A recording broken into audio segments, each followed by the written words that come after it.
अस्सलाम वालेकुम। हम डिस्कस करेंगे कि लीडरशिप में सर्वेंट लीडरशिप थ्योरी है क्या। ये थ्योरी पेश की रॉबर्ट के ग्रीनलीफ में। ये इंडियाना में पैदा हुए 1904 में। ये जो मॉडर्न सर्वेंट लीडरशिप की मूवमेंट थी, इनकी इन्होंने बुनियाद रखी और माने गए ये कि जिन्होंने सर्वेंट लीडरशिप थ्योरी पेश की। सर्वेंट लीडरशिप है क्या?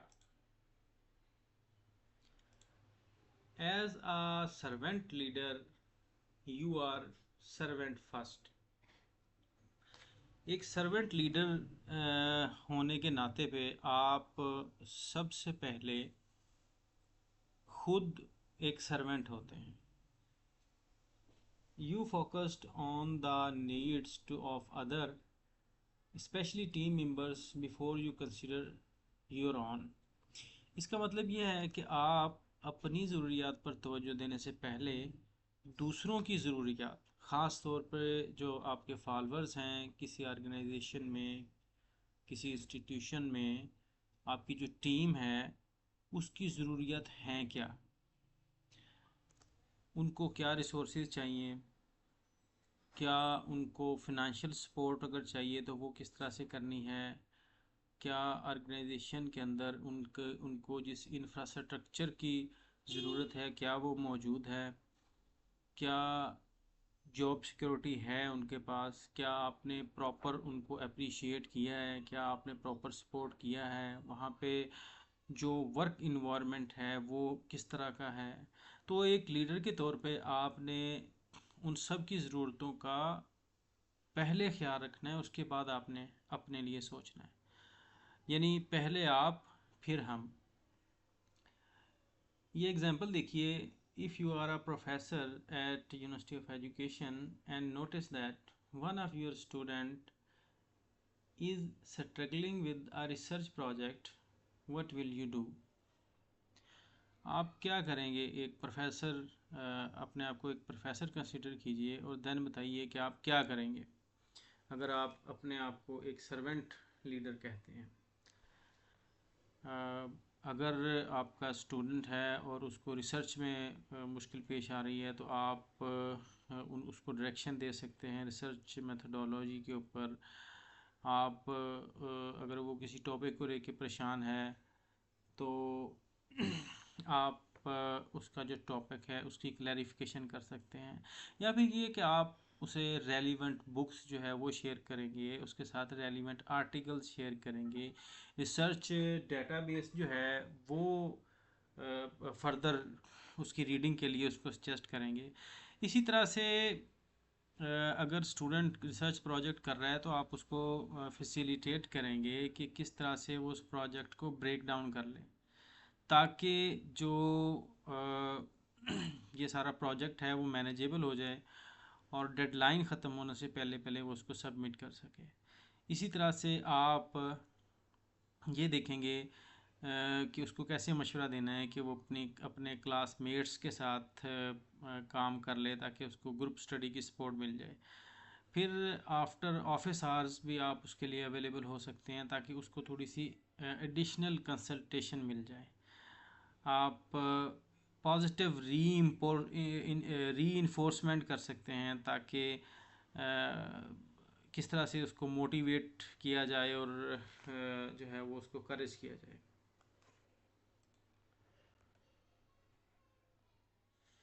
8 characteristics, there are 8 characteristics of servant leadership, are foundational elements that guide how a servant leader interacts with others and leads an organization। तो ये 8 जो लीडर्स सर्वेंट लीडर के characteristics हैं वो नेक्स्ट स्लाइड्स में हैं।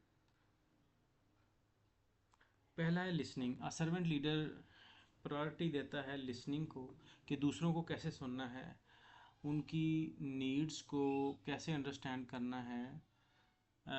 फॉर एग्ज़ाम्पल एक servant leader को एक अच्छा एक्टिव लिसनर भी होना चाहिए। वो अपने फॉलोअर्स को बगैर इंटरप्ट किए उसको मुकम्मल सुने। इसी तरह से उसका जो रवैया है वो उसको सुनते हुए नॉन जजमेंटल होना चाहिए, ताकि वो जो उसका फॉलोअर है, जो उसकी जुरिस्डिक्शन में काम कर रहा है, उसको पूरी तरह से सुना जाए। फिर पूरा पॉइंट ऑफ व्यू सुनने के बाद उस पॉइंट ऑफ व्यू को अंडरस्टैंड करने के लिए सर्वेंट लीडर उससे कुछ सवालात भी करेगा। फिर जो बॉडी लैंग्वेज है वो पॉजिटिव होनी चाहिए।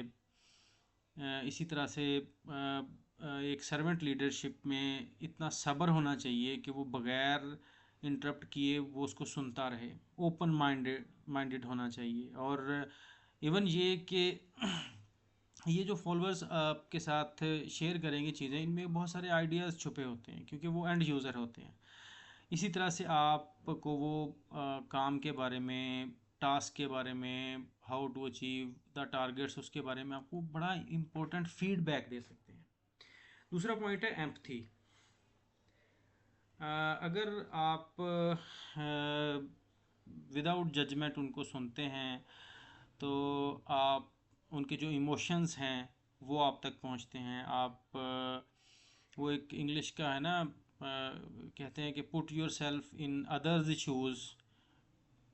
तो ये बात है कि आप उनका पर्सपेक्टिव अंडरस्टैंड करने के लिए you can put your self in their shoes. फिर ये कि हर किसी पे मुश्किल वक़्त आता है। अगर आपके कोऑर्डिनेट पे, अगर आपके फॉलोअर पे मुश्किल वक़्त है तो उसको आपको सपोर्ट करना चाहिए। और इन सब चीज़ों से क्या है कि एक ट्रस्ट डेवलप होता है, आपके और आपके टीम मेंबर्स के दरमियान में एक ट्रस्ट डेवलप होता है।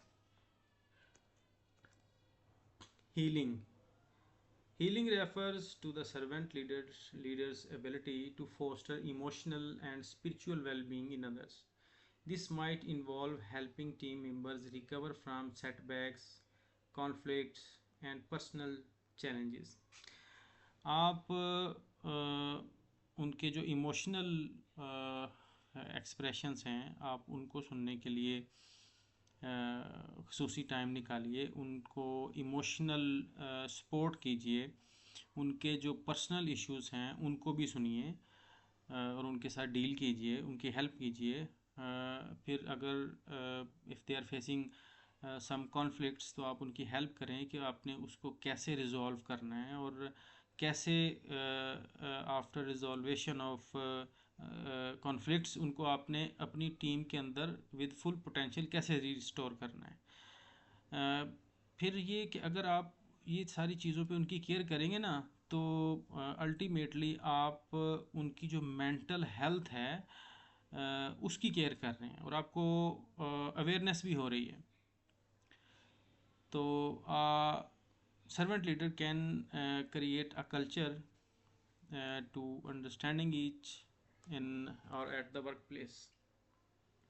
Awareness, एक जो लीडर है, servant leader is aware to their own strengths and weaknesses, as well the dynamics within the team or organization.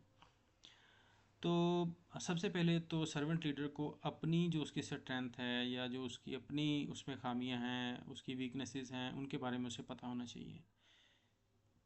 इसके बाद उसको ट्यून्ड होना चाहिए अपनी टीम के साथ कि जो टीम है, टीम के इमोशनल और सोशल जो डायनामिक्स हैं वो हैं क्या, और कहाँ पे जो टीम मेंबर्स हैं उनको गाइडेंस चाहिए, कहाँ पे किस किस्म की सपोर्ट चाहिए। फिर ये है कि एक ब्रॉडर लेवल पे जाके आप उनको अंडरस्टैंड करें, और डिसीजन जो हैं जो ऑर्गेनाइजेशन के गोल्स अचीव करने के लिए होते हैं, इस पे ये एक अच्छा इसका इम्पैक्ट होगा।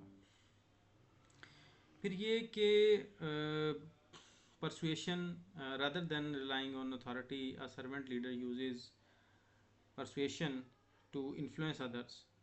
This involves building consensus and encouraging others to align with a shared vision or goal.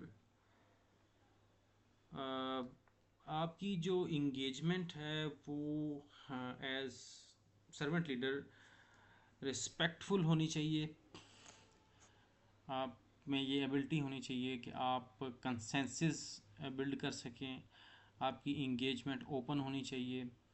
फिर ये कि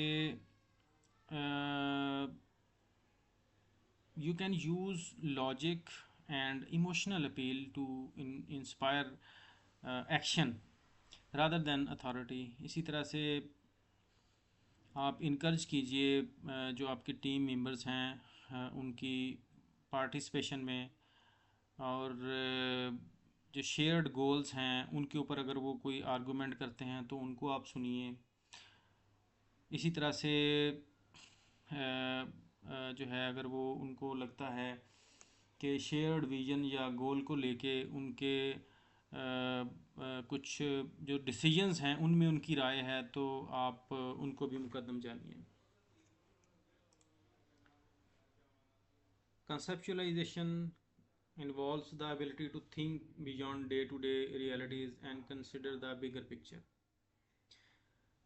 देखो, जब स्ट्रेटजिकली आप सोचोगे एक ऑर्गेनाइजेशन के बारे में, तब आपको पता चलेगा कि ऑर्गेनाइजेशन की जो लॉन्ग टर्म गोल्स हैं वो हैं क्या, और यही एक सर्वेंट लीडर करता है। और इसको करने के लिए वो जो रनिंग टास्क हैं जो भी चल रहे हैं ऑर्गेनाइजेशन के अंदर, जो इंस्टीट्यूट के अंदर चल रहे हैं, जो किसी डिपार्टमेंट में, वो जो रनिंग टास्क हैं और जो फ्यूचर की प्लानिंग है उसके अंदर वो एक बैलेंस करता है, ताकि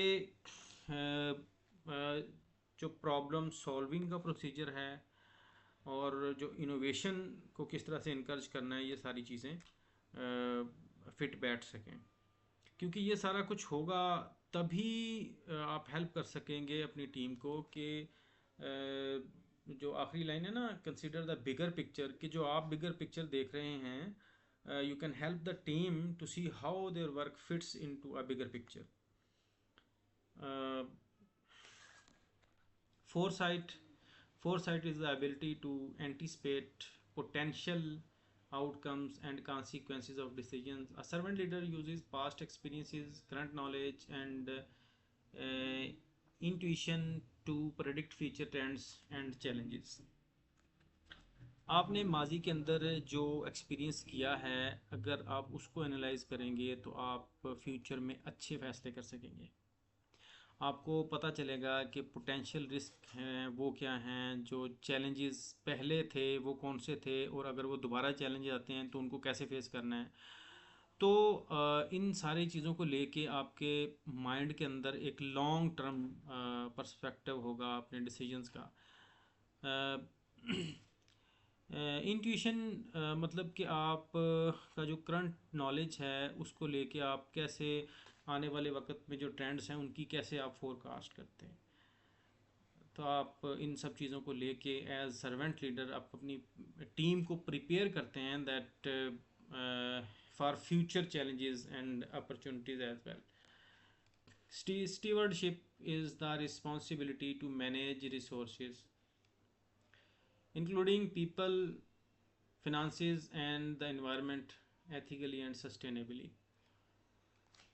आपने एज सर्वेंट लीडर जो आपके पास रिसोर्सेज हैं उनको बड़ा वाइजली मैनेज करना है, इंश्योर करना है कि वो सस्टेनेबल हों और एथिकल यूज़ हो रहे हों। और फिर ये कि आपने एक केयर टेकर के ऊपर भी काम करना है, मतलब care taker for what, care taker for the organisations mission और ऑर्गेनाइजेशंस गोल, और ताकि जो है वो जो रिस्पॉन्सिबिलिटी है विद इन द ऑर्गेनाइजेशन वो आपने कैसे पूरी करनी है। और फिर ये कि जो ऑर्गेनाइजेशन के अंदर डिसीजन मेकिंग हो रही है उनको आपने एक ऐसा कल्चर बनाना है कि उसकी शेयर्ड रिस्पॉन्सिबिलिटी हो। शुक्रिया। अस्सलाम वालेकुम।